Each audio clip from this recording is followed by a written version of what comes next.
Hello students, this is the second part of the chapter angles, and in this part we will learn how to make an angle bisector. Now basically angle bisector is something which bisects an angle into two parts. So we get two parts after making an angle bisector. So first you have to make an angle of whatever degrees it is mentioned, and then we need to bisect this angle. Also one thing we have to remember that whenever we make an angle bisector, we get two angles of equal measures. For example, I have made this acute angle of 40 degrees. So after bisecting this angle, I will get two angles of 20 and 20. So we get two equal angles by making an angle bisector. Now let's learn how to make an angle bisector.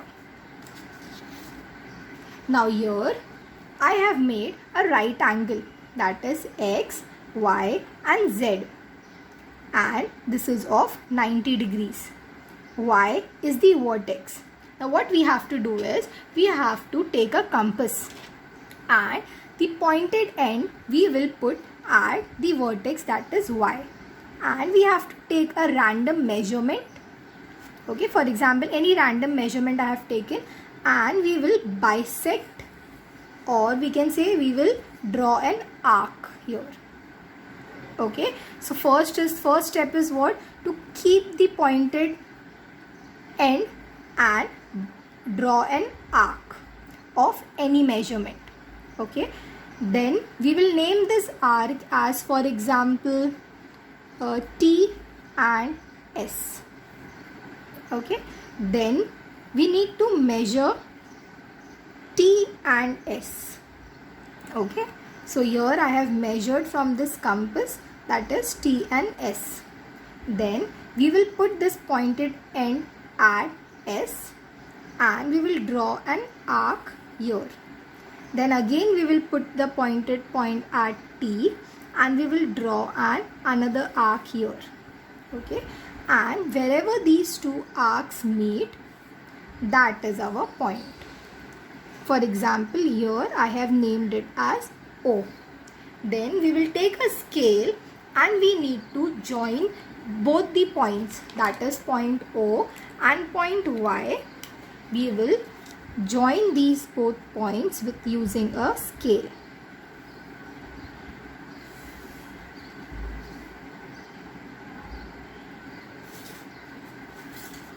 This is how we make an angle bisector.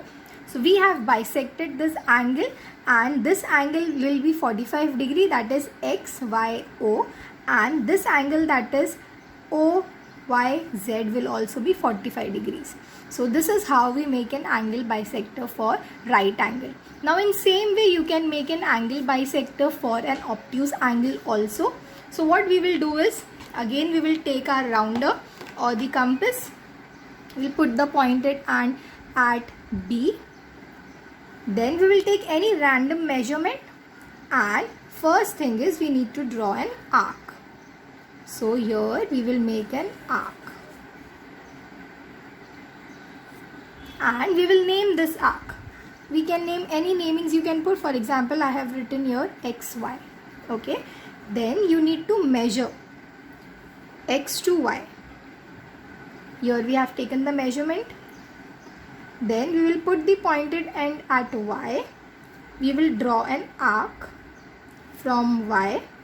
Then again we will put a pointed end at X and we will draw an arc. And we are now naming this point as M. Okay, and then we will take a scale and we will join point M and point B together.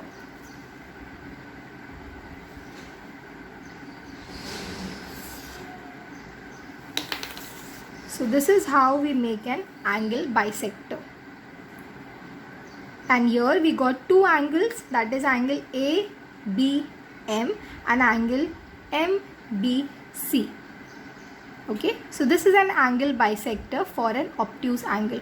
Now for example, this angle would have been 120 degrees. So this will be 60 and this part will be 60.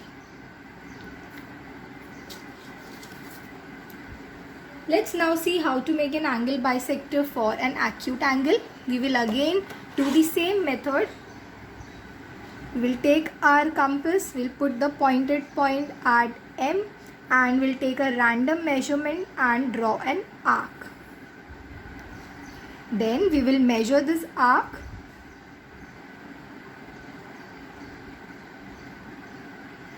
and then you need to make two arcs. We can name the point as Y and M. Okay, we can name it as Y and X. Okay, and then we will measure both these points,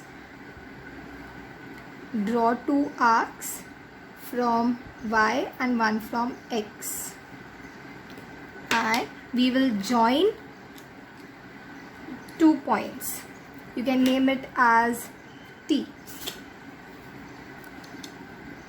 Now we will join point M and point T. And we got an angle bisector. So here we got two angles, that is LMT and TMN. So this is how we make an angle bisector. I hope you all have understood. Now there are various sums which is given in your textbook. Take those, draw those type of angles and also bisect them. Thank you. Bye-bye.